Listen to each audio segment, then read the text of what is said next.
Many people will argue that there's no such thing as a perfect crime. That is, until you hear the story about one man who was able to steal nearly 300 yen and drive away as if nothing happened. On the early morning of December 10th, 1968, 4 bank employees from Tokyo were transporting nearly 300 million yen in bonus money for the Shiba Bank employees by car. In Japan, it was common for employees to get 2 bonuses a year so they could buy nice clothes and attend the Bond Festival. Besides, it wasn't uncommon for companies to transport large amounts of money like that by car in the 1960s. The 4 men transporting the money were on edge that morning. 4 days prior, someone had called anonymously, threatening to blow up the bank if they didn't cough up 3 million yen to a female employee. The bank didn't take it seriously, but sent officers to patrol the area just in case. What happened next was truly unbelievable. On the way there, an officer riding a motorcycle had motioned the car to stop. The men driving the car rolled the window down to ask the officer what was wrong.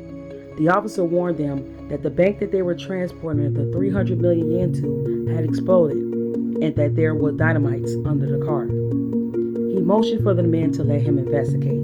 Being that there was a bomb threat days before, of course the bank employees didn't take any chances. The officer went to look under the car and shouted that it was going to blow. A flare shot down the road. The officer shouted for them to hurry up and run to safety. The 4 employees ran for safety and the officer took the car with the 300 million yen and drove it to so-called safety. The employees thought, how courageous of him, until they saw that the so-called bomb was nothing more than a road flare. They then took a closer look at the bike the officer rode and realized it wasn't an official police bike. It didn't take long for the bank employees to realize that everything was a lie. Of course, with this amount of money, a massive investigation took place.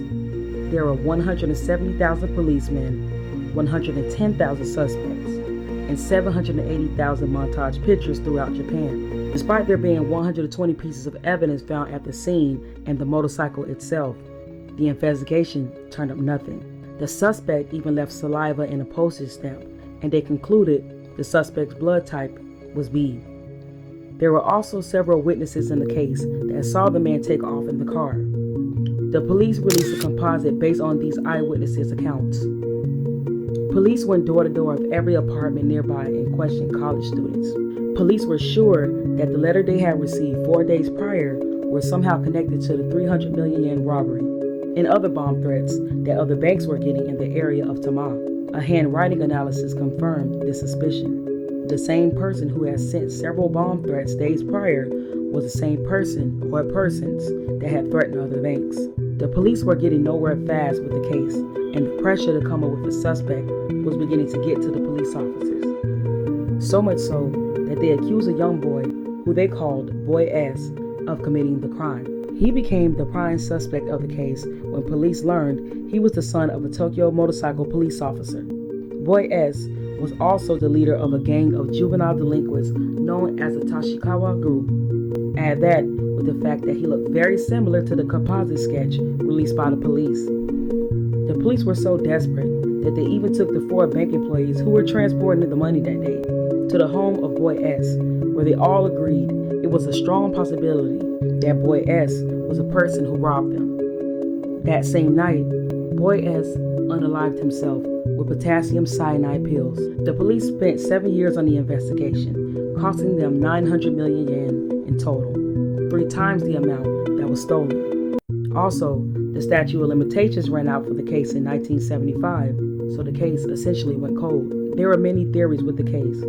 Many experts believe that the criminal just happened to be a fortunate idiot that got lucky. After all, the suspect did commit the crime in front of many eyewitnesses in broad open daylight. However, a former police officer of the case believes it was an inside job.